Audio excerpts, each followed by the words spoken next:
Hello, everybody. Welcome to this bright talk on the social future of virtual reality. Hello, everyone. And basically, what I've structured this talk, the structure of this talk is going to take us through some background first on the historical context, basically where VR comes from. And then I'm going to briefly talk about some of the different types of content that actually get called virtual reality. And afterwards, we will look at, again, quite briefly, at some of the hardware that gets used to experience that sort of VR content. Now, what I hope is that by looking a little bit at the past and the present of where we are with virtual reality, we will be in a better position to talk about the future, which is obviously the proposition of this talk. Where are we going with virtual reality? And hopefully that will also give you enough so that whether you are a relative newbie to the concept of virtual reality, or whether you work with it or would just like to find out more, it will still be useful. Because the thing with virtual reality is that it's evolving so fast and is so new that even the so-called experts, and I will totally leave it to you whether you want to put me in that bucket or not, they are still figuring it out. So if I do my job right here over the next 45 minutes or so, you will be left with more questions than when you started, and that's a good thing, really. And as far as I'm concerned, there really are no stupid questions. So please do feel free to shoot them across during the talk, and I will try and leave as much time as possible to talk through them at the end as well. So as I said, with virtual reality, it is very much a situation where we are in early days. Okay, so I always compare where we are with virtual reality now to where film was back in the early 1900s, really. When the Lumiere brothers first showed the pioneering film, which was the arrival of a train at La Citad station, they had a really strong reaction from their audiences. Basically, you had people scrambling out of the way, jumping away to get out of the path of this oncoming train. And the thing with that is that we might be used to films these days and to movies, and it might seem funny, but if you actually look at the way that people experience virtual reality for the first time, it is that kind of reaction that we're getting. You put those goggles on for the first time and you gasp and you recoil and you reach out to touch things that just aren't there. And this happens whether you're a digital native or an 80-year-old. It's universal. And that, to me, really illustrates both how new the medium is and also how powerful, which is why I get very excited about virtual reality. Now, the next slide kind of illustrates that a little bit further, because the gentleman on the right here is Professor Jeremy Bailenson. Now, Professor Bailenson is one of the foremost authorities in virtual reality in the world. He's been researching it for the past 20 years or so.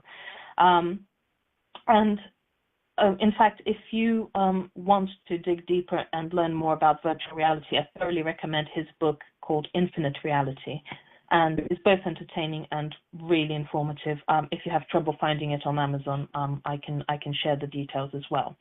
But over those 2 decades where he's been researching virtual reality, he's literally put hundreds of willing guinea pigs through the so-called Planck test. And what the Planck test consists of, this is something that when I visited his virtual human interaction lab at Stanford earlier in the year, I did too. You put on your head-mounted display and here a bit of jargon busting. If you ever hear the term HMD referring to virtual reality, that's what it means. Basically, your virtual reality goggles. And you put that on, and you are faced with a simulated pit. There is a very rickety plank across the pit, and you are asked to walk on that plank across the pit.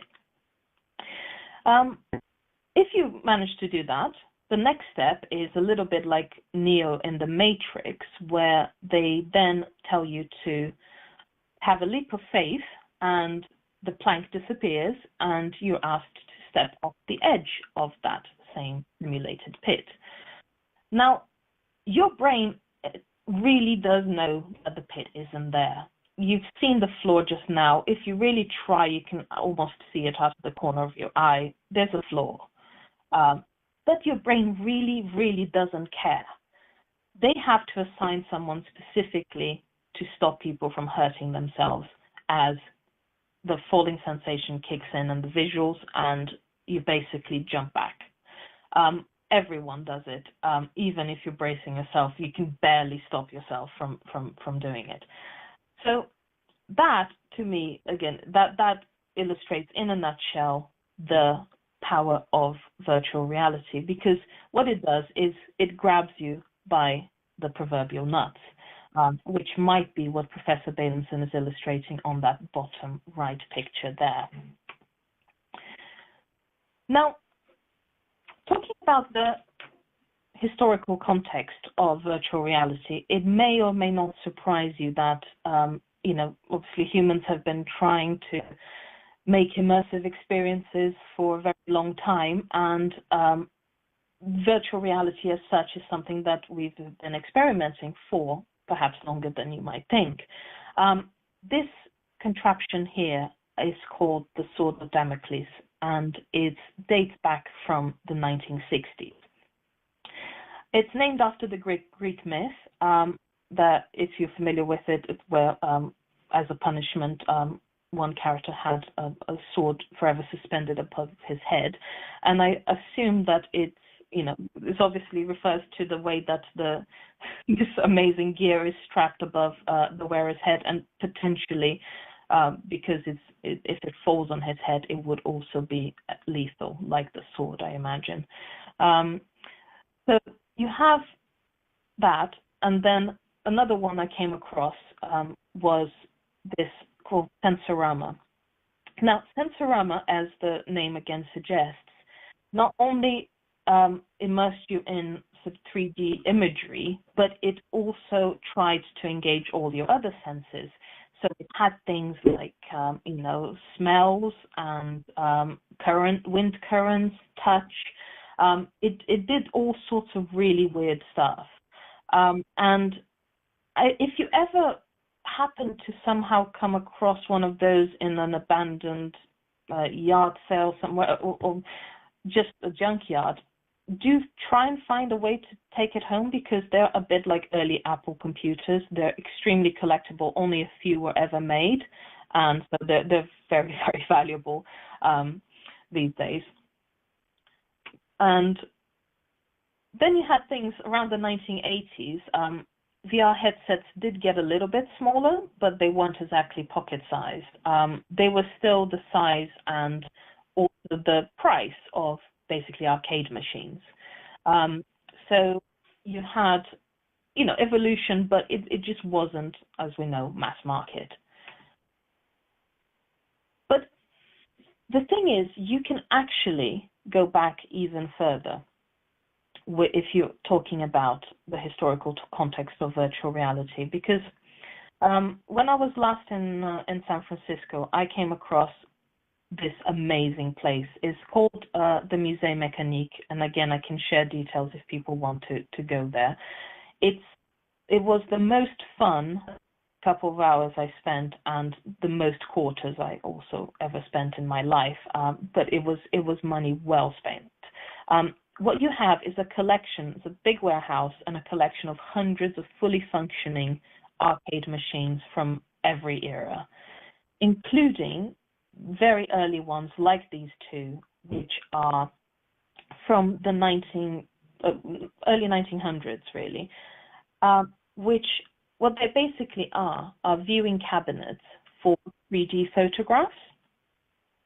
And in these cabinets, you can experience stereoscopic photographs, which show things like, as you can see, the aftermath of the Great Fire and earthquake, or something a bit naughtier, you can see Marietta do her stuff, apparently. So as we can see, with all forms of technology, adult content always leads the way as well. And stereoscopic photograph was actually something really popular in the Victorian era. And it's getting back in vogue now with all the interest around VR. Why am I showing you Brian May? Brian May, who's best known as the guitarist for Queen, of course, he's also a doctor in astrophysics and the director of the London Stereoscopic Company. He is an enthusiast of the subject and one of the world's biggest collectors of that kind of material. He even went so far as to invent his own viewer called the Owl, which you can see there. And that allows you to view that type of content using your mobile phone, kind of like a Google Cardboard or similar would do. So if you want to talk vintage VR, yeah, Brian May is definitely your dude. So just looking at some of these historical VR machines, you can already start to see how it is really confusing to define VR as one thing. And unfortunately, or maybe fortunately, it is just as confusing when you start looking at all the different types of content that get called virtual reality these days.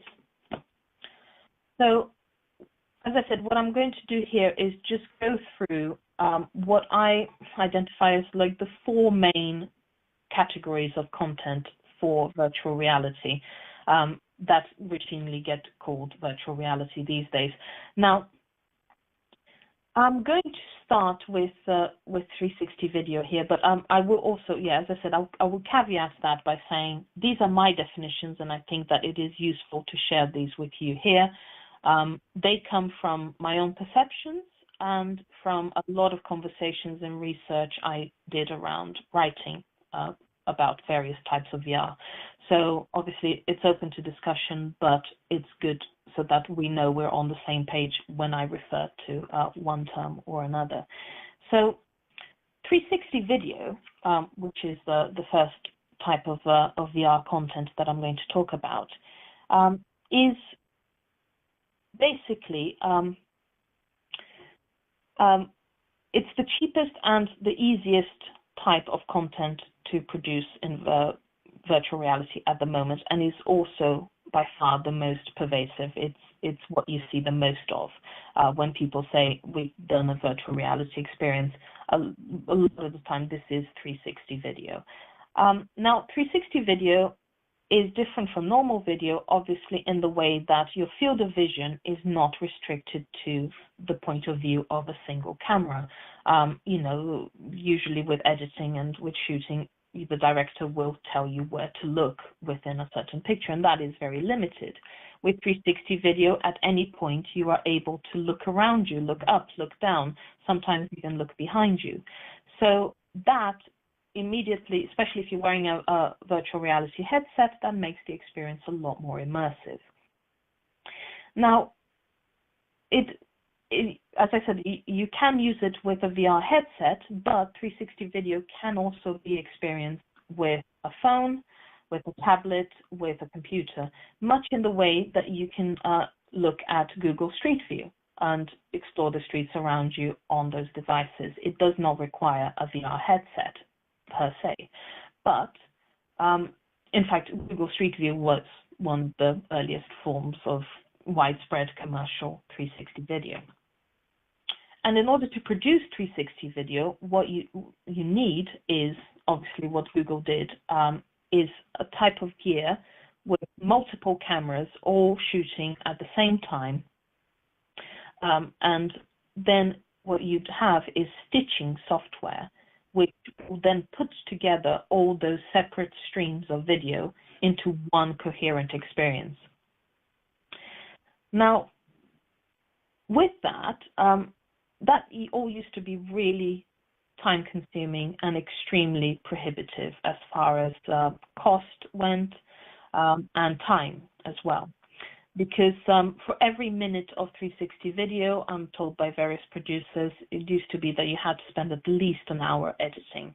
That is now, the software has obviously advanced a lot. That is coming down quite dramatically. So the logistics are getting better and the costs are getting a lot lower, to the point where new generation of 360 cameras and gear, such as the GoPro Omni, which is the one on the right of this picture here, that comes in at around $5,000 with the full setup.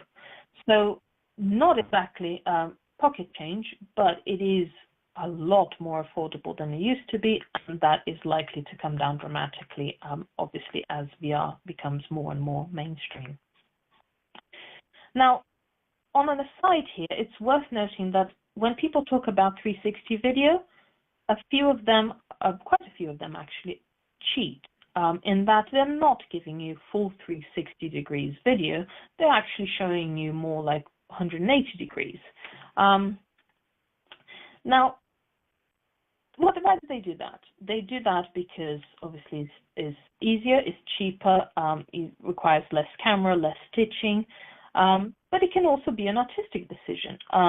I recently spoke to the CTO of Naughty America when they started doing VR porn, and they said that they decided to use 180 degrees as opposed to 360 because it allowed them to do higher quality video, and also because nobody would really want to keep looking behind them all the time, since the action was clearly in front of them, and I suppose they would know. So that's 360 video, in a nutshell there. But then what about virtual reality? Obviously, virtual reality can be the generic term to mean all of these things that I'm going to talk about. But in this case, I'm going to use virtual reality to mean the computer-generated immersive environments. So to differentiate from video, I'm going to say virtual reality is the simulated CGI type environments. Now, currently, to create that type of computer-generated environment, you will need your developer design skills, and you will need some knowledge of tools like Unity or Maya, which makes it inaccessible to a lot of us without those specific technical skill sets. That is the realm of people like game designers, and we have already seen some really interesting collaborations between game designers and creative producers. Here I'm showing you Wonder.Land, which is a National Theatre in London production, and to go with the musical play, they created a virtual reality experience. Obviously, this is based in Lewis Carroll's Alice in Wonderland.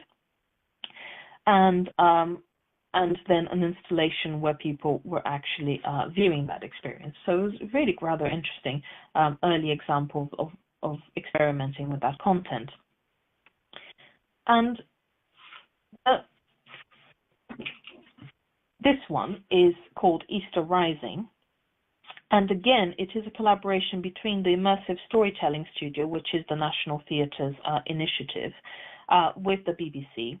And it is a virtual reality experience that immerses you into the events of the Easter Rising in Ireland, Easter Uprising, and it's quite interesting in that it brings a kind of personal perspective, but it is very stylized at the same time.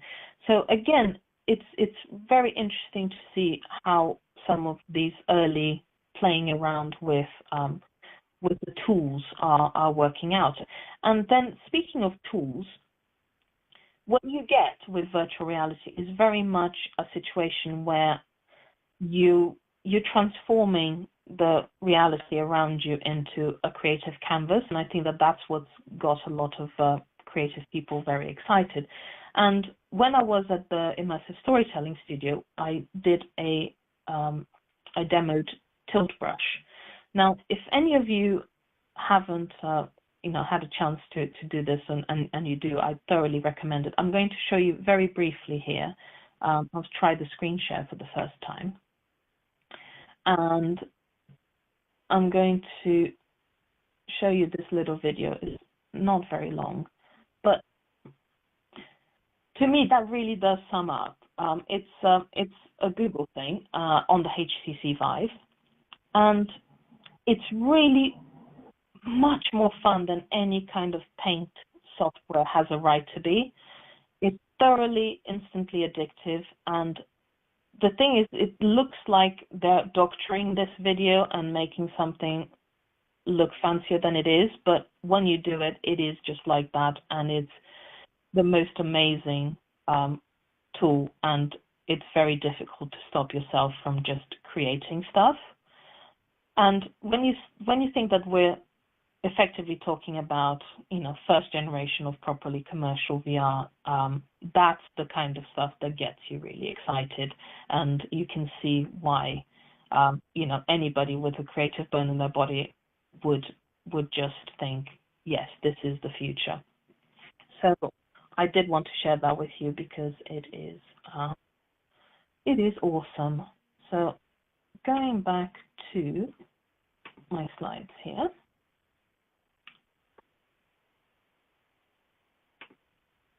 I would say that is the kind of application that you get, but then what people do with it is not necessarily all fun and games. I would say a lot of the virtual reality content that's emerging is actually, it's very thought-provoking, is serious, is actually very uncomfortable. Why do I refer to virtual reality here as the empathy engine? Because some of the most interesting things I've seen emerge around VR are things like what Noni de la Pena is doing, and she has a background in journalism and was nicknamed the godmother of VR because, again, she's been doing that type of content from before it was cool, basically. On the bottom right-hand side there, you can see a project called Hunger in LA, and that was one of her earliest experiments in virtual reality. And what it does is it puts you in a situation where you're queuing for food, basically, outside a shelter in Los Angeles, and you experience somebody collapse from hunger next to you. And the kind of strong emotional responses that kind of elicited in the audience, that's the type of thing she's interested in, because from a journalistic background, we've all become very jaded to news and very desensitized. So virtual reality has that power to basically catapult you straight into somebody else's shoes. It shifts your perspective. It makes you experience it and connect with it in ways that watching something simply does not do. Noni de la Pena has since gone on to do Across the Line, which is a couple of the other pictures in this slide. And that basically shows you the perspective of someone. It was done with the Planned Parenthood clinic in America, and it's a woman going for an abortion and facing the angry protesters around her and all the dilemmas that brings. Chris Milk is another person who's been doing a lot of work around empathy in VR, and he's done a project with the UN to highlight the plight of Syrian war refugees.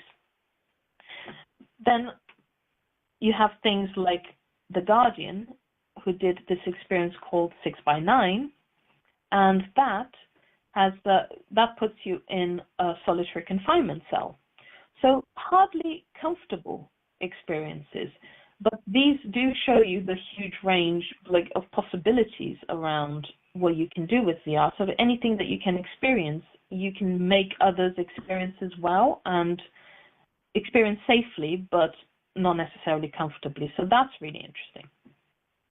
So it's not all about entertainment, but some VR experiences are arguably all about entertainment, unless, of course, you consider them to be pure health and safety hazards.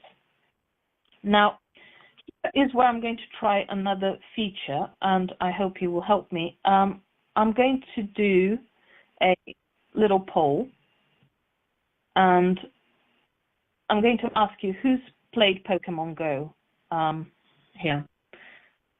And I will give you a minute or so to tell me that. Basically, and I hate to break it to you all, if you have played it, is that the fact that Pokemons aren't real. And I'm sorry if that comes as a shock to you. It does seem to come as a shock to some people who swear that their pets are able to see Pokemons, and they provide the evidence of this. So basically, Pokemon Go is a very good example of the next category of content that gets grouped under virtual reality, and that is augmented reality. So with augmented reality, as you can see with the Pokemons here, is basically overlaying graphical elements onto real-time, real-world footage, and that basically the two together with features such as trackers and position orientation mechanisms on your phone, it makes it work as an experience so that you can basically catch all your Pokemons. So just the results of the poll are in. Most of you have not played Pokemon Go.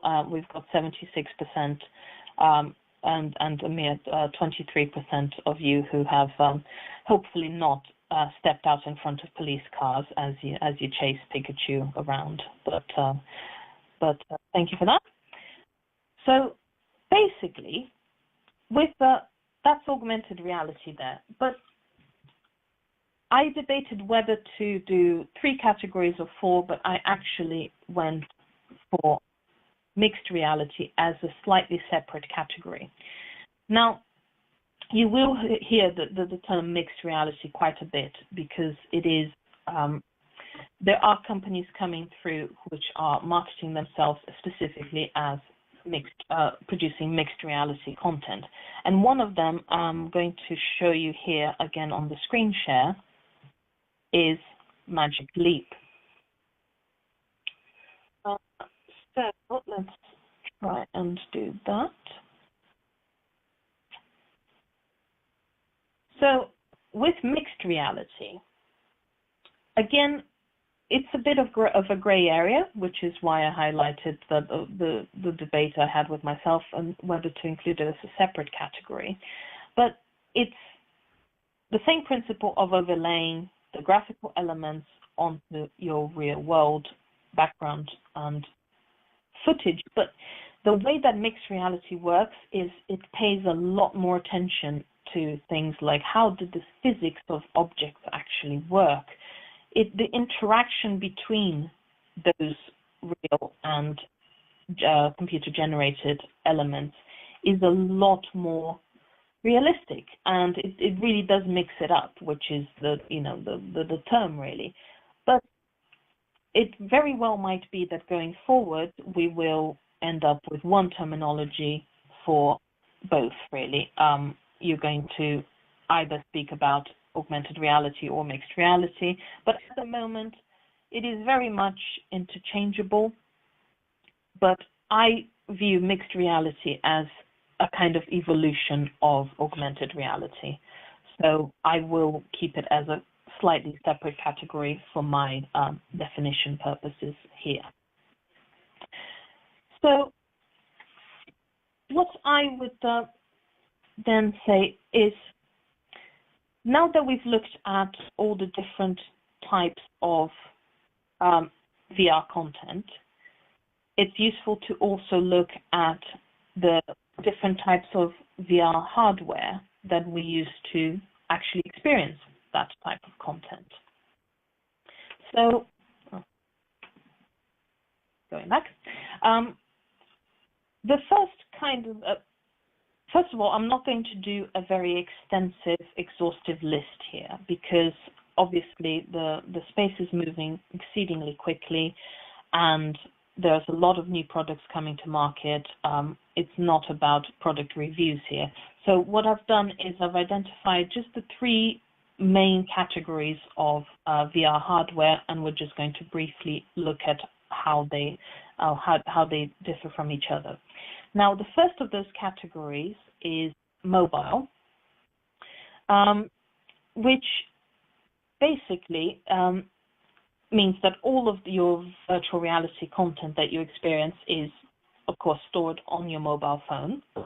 And that mobile phone slots onto a shell, which is the VR headset, the viewer. Now, the quality of that experience will depend to a large extent on what kind of mobile phone you have. If you have something like the Galaxy S7, which is made for virtual reality, it's likely to be a little bit better quality. But you can really experience VR with even very low-end cardboards and headsets and mobile devices, really.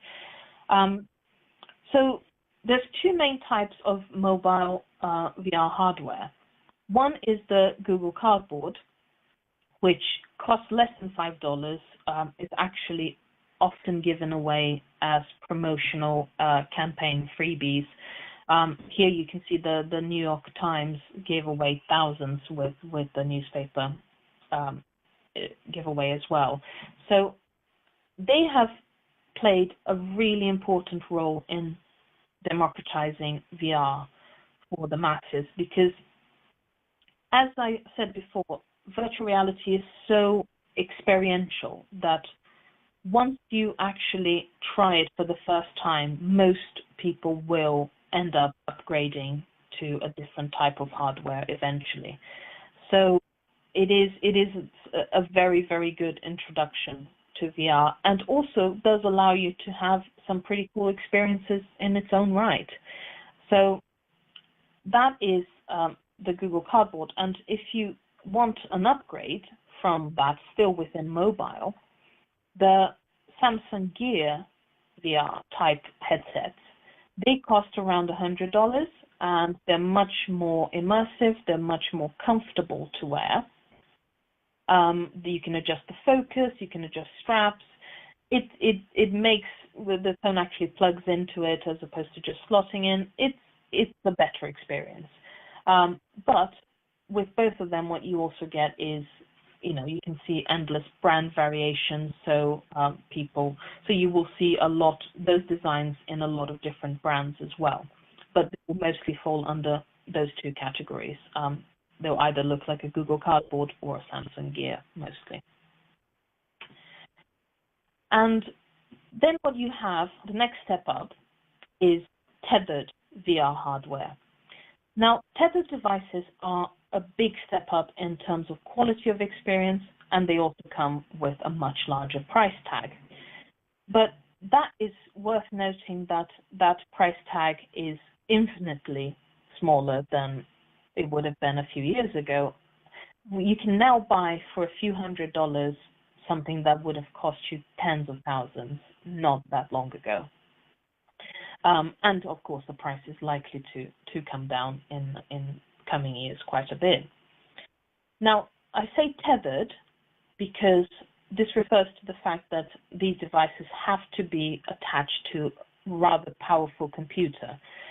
Why is that? Because they have additional features, things like real-time motion sensing, often haptic feedback, surround audio. All of these things obviously require a lot of processing power, and so you have to have your PC attached to it. Or in the case of the PlayStation VR Gear, which is coming out in October, which is the one at the bottom here, the computer is your PS4. So main three products that I'm choosing to feature here is the Oculus Rift, which started life as a Kickstarter crowdfunded project. It was overfunded and then even more overfunded as it got bought by Facebook for $2 billion back in 2014. So that is the main, obviously, driver, the main gear that Facebook is promoting at the moment. Next to it, you see the HTC Vive, which is slightly cheaper than the Oculus at the moment, provides an exceedingly good user experience. And I'm going to quickly show you just one more video here, just talking about the HTC Vive, which it is one of my favorite devices at the moment. And this is something that went really viral a while back. It's got over 2 million views. And I have shared it, so if you want to watch it in full screaming glory, you can do so later. But it basically does show you, like, you know, we talk about immersive experiences, and it's one thing to swirl a lovely brush around, but then obviously you have the other end of things where big, ugly zombies are coming towards you and you're just running out of bullets. So I think that is very, very powerful there. And it shows you that obviously the gaming side of things is going to be quite important in how VR is pushed forward in the future, which is why I chose to include the PlayStation VR gear in this, because although it's a relatively later entrant to the market, in that the HTC Vive and the Oculus have got a head start, the PlayStation does have a captive audience of about 35 million users, and for them that comes with a smaller price tag, because it will be $399 as opposed to about $600, $700, $800 if you already have the PS4. So it's going to be that, and also the fact that it already will have a lot of content franchises which are very popular, such as things like Resident Evil. So we've all seen how much fun zombies can be in VR. I have to say I'm really looking forward to that. If anybody from PlayStation is listening and would like to send me a free headset to try, I am totally up for that. So that's the tethered devices there. And now we just move on briefly to the last type of VR hardware, which is augmented reality hardware. Now, you obviously need a very different type of hardware to experience augmented and mixed reality, because you can't shut out the world around you like those other devices do. So what you need is something like, on the bottom right here, you see Sergey Brin from Google sporting the famous Google Glass, which was really slightly ahead of its time, I think. But although it's been retired as a commercial proposition, you can bet that it's going to make a resurgence in some form or another. The technology is going to get reused as Google develops its virtual reality sort of ecosystem as such. So I would say that, like the Monty Python parrot, the Google Glass is not dead, it's probably just resting.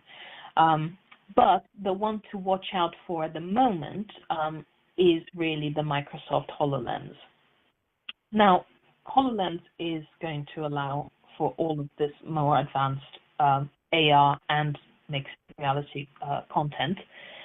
At the moment, is not commercially available. It's mainly available to developer partners who are making, you know, the content for it and building that ecosystem. So it's something to watch. But you already have, you know, some indication of the type of things that are getting done for the HoloLens. And apart from, you know, the entertainment content, things like what Magic Leap are doing, that's the little elephant on the hands there, that's a Magic Leap one. And there's a lot of really interesting possibilities around design, around training. Again, I'm going to show you here another video very briefly for the Microsoft HoloLens. One of their partners is Japan Airlines, and this was a recent demo that they did.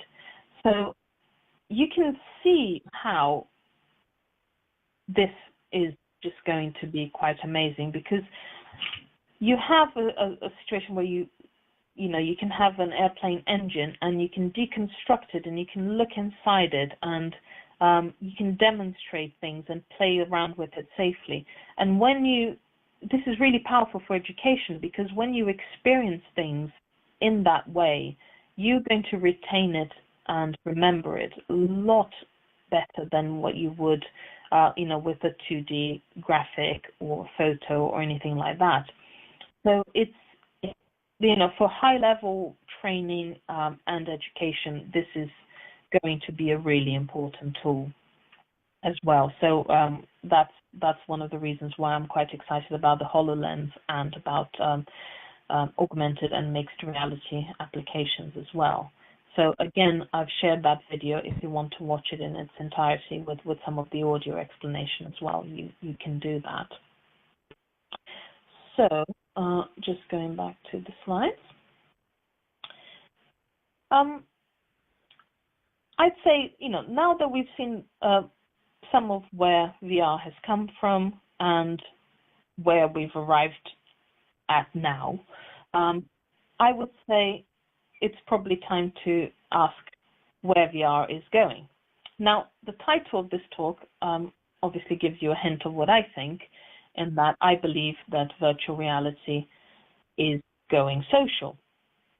Now, a few people who probably know a little bit about social seem to agree with me, because Oculus was Facebook's largest acquisition at the time. And as much as I'm sure that Mark Zuckerberg enjoys playing video games, I am thinking that his long-term play on this has to be around social. And he's far from the only one who thinks so. If you look at what Google's doing, they're investing huge amounts on building their own virtual reality sort of systems, ecosystems, the Daydream platform for mobile. And also, very tellingly, YouTube has started to support 360 content. So all of these things are paving the way for us to capitalize on what we talked about, which is that enhanced sense of presence that you can get with VR content. And that enhanced sense of presence is what drives deeper social engagement levels, in my opinion. Now, not everyone will immediately think so, because, quite frankly, if you look at some of, what these people are doing, how can you think that this technology is going to be anything but isolating? But what I would say to that is, one thing the internet has taught us over the past few years is that there is more than one way to socialize. Now, we're all used to interacting online. Our personal and our professional relationships are built in the digital world, and our physical presence is becoming less relevant to how we build our own identity and those relationships. So that massive shift over the past 20 years, in my opinion, has shaped the way for what I call social VR. Now, by social VR, I mean that all the ways in which we interact with each other at the moment, both face-to-face and online, will actually start happening in virtual reality as well. Now, the types of content and experiences that we looked at so far, 360 video, virtual reality, augmented reality, these are all quite difficult to produce at the moment, much like what you saw in the early days of the internet. Before you had WordPress, before you had YouTube, everything was difficult. You needed programming skills to do anything, to have a website. But then, when you enabled user-generated content, when those platforms became pervasive, what you had was the next big wave of disruption, which was social media. And that is what I believe will happen to virtual reality as well. Now, who are the players looking at the social VR space? Now, one of them is Linden Lab. They are the creators of Second Life. And Second Life, for those of you not familiar with it, is something that can be called the original virtual world. It's now 13 years old, and it still has over 1 million users and actually makes a lot of money for Linden Lab. So much so that it's funding their foray in virtual reality. So that is called Project Sansar. And when I spoke to Linden Lab CEO Eb Altberg a few months back, he explains that what Project Sansar is trying to do, and it's going to do when it launches later this year, early next year, in various versions, is that they want to make it possible for anybody without those technical skills that we talked about to create, to share, and to monetize their own VR experiences, and to build on those experiences that are built by others as well, so collaboratively. It's really ambitious, but they are not the only ones in that space. You have several other companies which are also very well funded and backed, which are looking to do similar things. So one of them is AltSpace VR, and basically, with AltSpace VR, they have already had $17 million in funding, and I'm just being told that I'm overrunning here slightly, so I will whiz through a little bit here. And you had London-based Probable as well, which had $22 million in funding, and all of those companies, they are in the social VR space. But the point I want to make here, which is quite important, is that because these are all very early stage companies, they are at a similar stage, again, like what we saw with film, we are at a similar stage to the arms race we saw with early social media. So you have, in those early days, MySpace, Friends Reunited, Friendster, is not necessarily about who gets there first. It's about where your friends sort of end up going to as well. So it is very early to tell which, if any, of those platforms is going to become the next Facebook, but that is basically their play. So I would say, in conclusion here, that over the next few years, we're going to be testing out how far and how fast we can blend the real and the virtual worlds, and that will shape new ways in which we can interact with each other. But I am confident that we will get there, because at the end of the day, it comes down to human nature, and humans are inherently social creatures. Now, we are